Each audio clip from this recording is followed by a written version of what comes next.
comment créer un template d'email marketing. On va l'enregistrer en tant que template et on va pas le réutiliser encore et encore, sachant que vous pourrez par la suite le peaufiner. Donc pour ce faire, on va cliquer sur marketing, email marketing et sur créer un email. Donc nous on va créer un email automatisé, voilà. Par la suite, sachez qu'on peut transformer un email automatisé en email simple, mais l'inverse n'est pas possible. Donc je vous conseille de plutôt commencer par créer un email automatisé. Et nous, on va cliquer ici sur créer un modèle. Donc ce qu'on va faire, c'est sélectionner un template d'email. Donc j'en prends un qui est plutôt basique et on va le transformer. Donc je vais faire ici sur créer un email, démo, YouTube, créer un email. Donc vous voyez, bon ça c'est un vieux template d'email, peu importe. Nous ce qu'on va faire, c'est on va le modifier.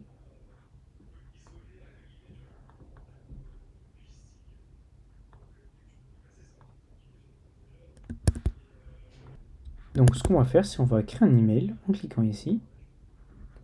Un email automatisé. Puisque un email automatisé, on peut le transformer en email à envoi unique, mais l'inverse n'est pas possible. Donc on va cliquer ici sur glisser déposer. On voit déjà qu'il y a quelques modèles qui sont proposés par HubSpot. Donc nous on va en prendre un qui est le modèle de base HubSpot, celui-là, le modèle de bienvenue. On va le choisir. Créer un modèle. Donc voilà, on est sur le builder d'email. Donc ce qu'on va faire, c'est on va le personnaliser. Donc le compagnie logo, on va le remplacer. Donc on sélectionne une image. Voilà, on peut la redimensionner. Donc dans HubSpot, tout est drag and drop. Donc ça, c'est une section, vous voyez. Et une section peut comporter plusieurs éléments.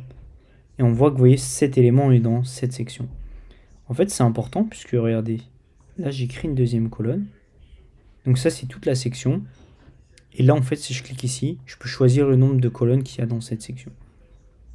Pourquoi c'est important? Parce que cette section, on peut l'enregistrer. Vous voyez ici, si je clique sur enregistrer la section, ça enregistre tous les éléments de la section. Donc par exemple, ça va être moche, mais c'est vraiment juste pour vous montrer comment ça marche.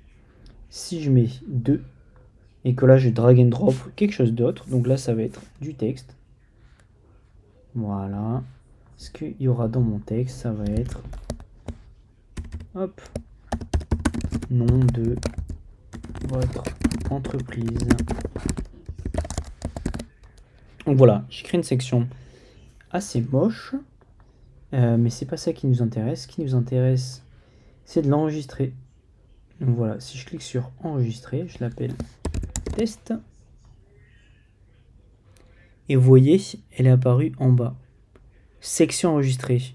En fait, je peux réutiliser cette section dans d'autres emails. Donc là, on a enregistré une section, mais on n'a pas enregistré l'email en tant que template. Donc, pourquoi est-ce qu'enregistrer une section, ça peut être utile?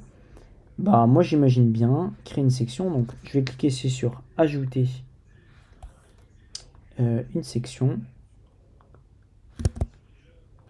Donc, en fait, c'est tout simplement l'outil de mise en page. Donc, je vais drag and drop, je vais en mettre 4. Voilà. Et en fait, dedans, hop. Bon, après une section que j'aime bien, et qui est somme toute assez classique, c'est vraiment de drag and drop les réseaux. Donc, vous pouvez ajouter des réseaux, c'est lequel, et vous pouvez mettre le lien vers vos réseaux. Donc c'est quand même assez propre.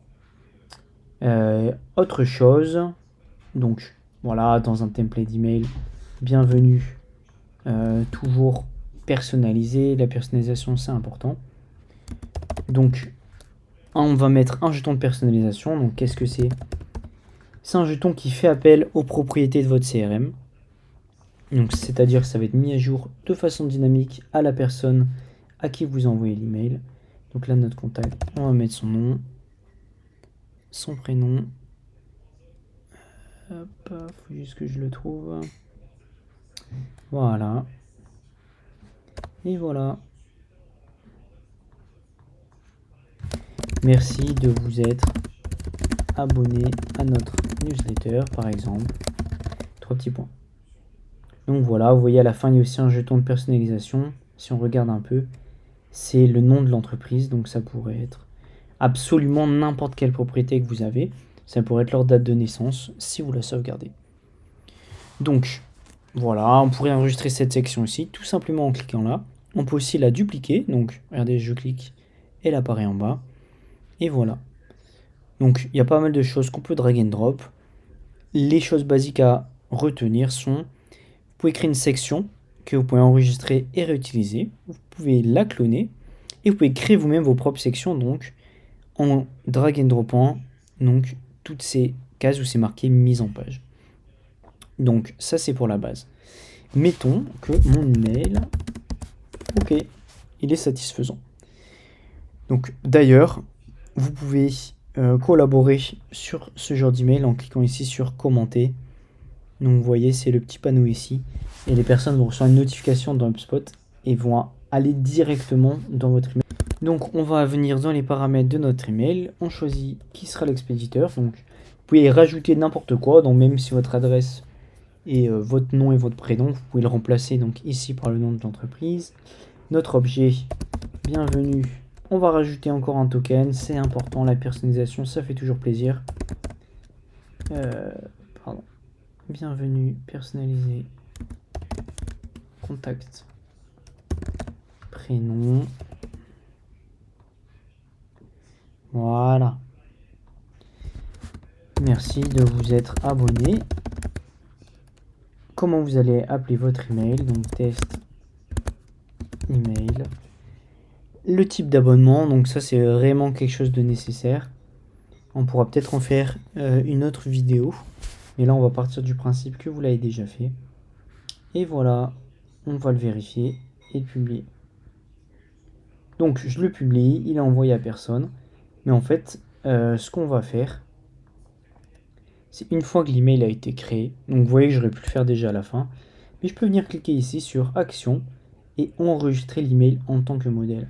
Donc, nom du modèle, je l'appelle test. Ou ça pourrait être message de bienvenue, par exemple. On clique sur enregistrer. Je pense que ça n'a pas marché. Test, on va enregistrer. Donc, l'écran de sélection des modèles, en fait, c'est l'écran de tout à l'heure. Donc, regardez, si je retourne à tous mes emails et que je crée un email, allez, cette fois-ci, un email ordinaire. En fait, si je vais ici sur glisser, déposer, modèle enregistré, là, on accède au modèle qu'on vient de créer. Donc voilà, c'est le modèle qu'on vient de créer. Donc je vais le choisir pour que vous le voyez. Tadam! Voilà comment vous pouvez réutiliser un email. Donc je vous conseille de passer du temps, prendre le temps de faire un email clean. Et après, il vous suffira juste de l'enregistrer. Donc soit l'email en entier, soit certaines sections qui sont réutilisables. Je vous donne un exemple de section réutilisable, c'est la signature. Donc vous voyez là, merci de la part de. Moi, plutôt, ce que je ferais, c'est en faire une section réutilisable à travers vos emails. Voilà, j'espère que ça vous fera gagner du temps. Et si vous avez besoin de quoi que ce soit sur HubSpot, des automatisations, mettre en place certains process, ou bien tout simplement la création d'assets, dites-le nous. Et n'hésitez pas à les voir en commentaire pour prendre rendez-vous. À la prochaine.